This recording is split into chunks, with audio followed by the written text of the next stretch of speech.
Morjesta, morjesta. Rupesi jälleen kerran huvittaa yksi juttu, kun tuossa oli eilen ehtoolla, tai ei nyt ehtoolla, vaan iltapäivällä, niin kun mulla on tuossa koneella semmonen yksi kappale, jonka kanssa mä oon saanut naurut jo muutaman päivän, niin semmonen kuin toi M.A. Numminen, ja kappale on semmonen kuin Jos sulla on toinen. Se on ton Nylon Beatin muistaakseni alkuperäinen, mutta se on niin loistava kappale, että mä luukutin sitä eilen, niin kyllä varmaan porukka katsoi, että nyt mä oon viimeistään se on, että kun mä hiihdän aivan täysiä saatana.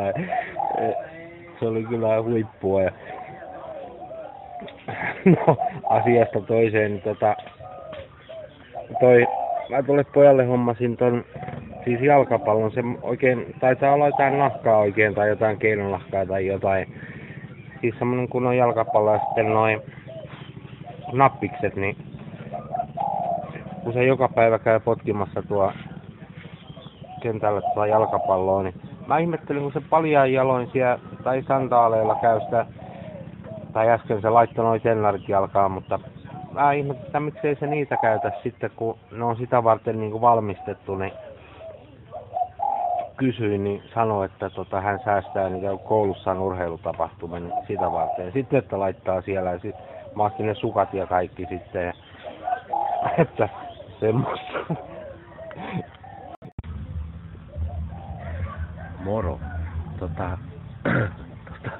Rupes taas huvittaa. Mä yritin äsken vähän niin kuin salaa kuvata tuohon kämppään sisällä, kun nuori pariskunta, noi teinit makaa tuossa lattialla ja välillä tuossa riippumatolla päällekkäin ja ottaa kielisuudelmia, mutta tosta ei toi valoteho ei riitä tohon, että siitä näkyy tossa ne makaa taas oikein ja hieroo toisiaan.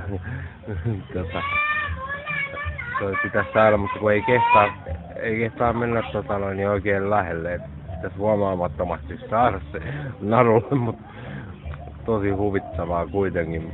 Semmonen, sitä itsekin on ollut tuossa iässä, että semmoista. Huvittaa, mutta mä sanon jätkää sellainen audiomiehet, toi autoja, sillä on siis aivan älyttömät audiovehkeet, että nytkin se on tossa. Ei tuolle kaupalle pysty menee, kun siellä niin kauheasti. Aivan älyttömällä teholla lähtee se musiikki sieltä ja mä en oo katsonut siitä sisältä minkälaiset systeemit siellä on, mutta siis aivan älyttömän lujaa tulee. Semmoinen luottamusjuippi. No mun ei tarvi onnestaan enää mennä, voi ristus.